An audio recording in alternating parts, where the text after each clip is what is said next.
Hi, how you doing? Justin here with another quick tip for you, and today it's trying to encourage you to explore your gear. Now, one of the most common questions I see on YouTube and on the forum and stuff is about what particular settings I had on my amp for whatever the song was, right? Because people want to get the same sound. But unless you've got exactly the same amplifier and speaker cabinet and guitar as me, the settings aren't going to make your guitar amp or your sound the same. Just ain't going to happen.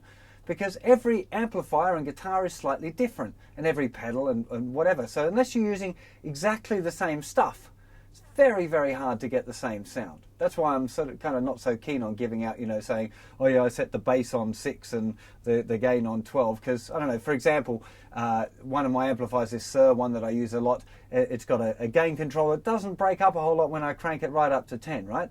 So if you said, oh, what was your gain setting? And I said, well, it was 8. And you've got a different sort of amplifier, like, I don't know, Marshall valve state or something that distorts quite high when you start turning the gain up. Your sound's going to be nothing like mine. Nothing, not even close, even though you've got the same kind of settings, right? Even like the bass and the treble and the mids and the presence controls work very differently depending on what sort of amp you've got. The same with pedals.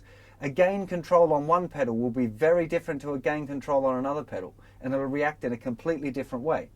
So what you guys really need to do is explore the gear that you have. Now, when I was a kid and I got a new pedal, I'd spend weeks exploring it, really get inside it, try loads of different settings, the extreme ones first of all, and then the more subtle ones. I still do it. If I get a new amplifier, I plug it in, I play with each of the different EQs and the different gains and seeing what sounds I get out of it. Then I'll try each of my different guitars through that amplifier and see, which ones kind of work better than which other ones. With effects pedals, it's the same thing. Some effects pedals work better with some amps than others, right? So it's a pretty complex kind of thing, getting a sound. And it's not something where really you can ask someone to say, oh, what are your settings, unless you've got the same stuff. So if you got, quite often if I'm going to a gig and I like somebody's sound, I'll go and have a look at their pedal board or check out what amps they're using or whatever, because if you've got the same sort of gear, then you can start to worry about, getting exact settings. But it's bigger than that, and really it's down to you to explore your sound with your gear, because it'll really make a big difference. So I'd encourage all of you to just grab a pedal that you've had around for a little while and try experimenting with it for an hour. Just jam around and have fun with it, but just experiment with the different controls and really explore what the tone control does. I've met loads of guys over the years that got a distortion pedal and they're not happy with the sound of it, but it's just, the tone control was in a funny place. Because it'll be really different, again, if you're using kind of a Gibson style guitar with a humbucking pickup, you'll probably have the tone set slightly differently than if you're using it with a Strat.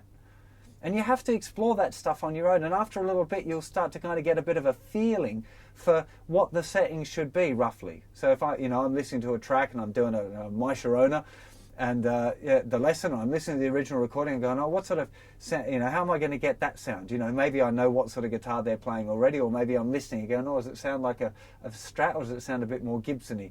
And I'll start with that, and then I'll turn the amp on and I'll just kind of, jig it a little bit, go a bit more tops and listen to the track again, and I'll just kind of explore it until I try and get my tone like it. It's not like there's some data bank where I can just log in and get the Jimi Hendrix sound or whatever. Some of them take ages. When I did the Little Wing video, it took ages, like nearly a whole day to get the sound, and I still don't think I got it right, but it was close as I could get to it in a day. It was good fun, getting there. It wasn't a wasted day, and as well, it's never wasted because you're learning. Every time you're exploring your gear, you're learning. And with pedals, it's such a big, I've got one pedal on my board, the Strymon Timeline, and it's a really complex digital delay pedal, and I still have loads of fun exploring it because I can sit down and lose an hour completely just twiddling and going, wow, what's that? Oh, that does this. And because each different control seems to do a different thing within different kind of modes of the pedal. It's part of the journey, is finding the sound, your sound, and being able to make other sounds. It's a big deal.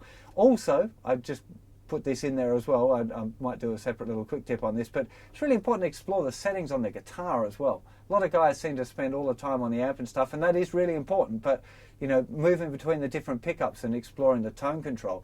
You watch like a Jeff Beck video and you see how much he's kind of making little adjustments to the volume and tone controls. It's a really big deal, and it can drastically change your sound. So even though I've not played anything, I just have the guitar here because it kind of feel a bit naked without it.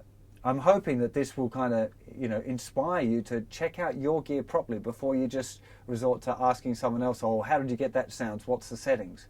Asking someone what sort of pedal they're using is a really valid question, right? And I'm big into that, right? That's important because different pedals sound really different, and you won't, you're not going to get a sound of a tube screamer if you've got a fuzz face. It's just that they're a different type. So finding out about the different pedals that are used is pretty useful. So there you go. That's my little quick tip. Go and explore your gear. Spend a couple of hours on it and really see if you can learn how to get a different sound out of your guitar that you couldn't yesterday. Hope that helps you on your journey, and I'll see you for many more lessons, quick tips, songs and all sorts of things very soon. Take care. Bye-bye.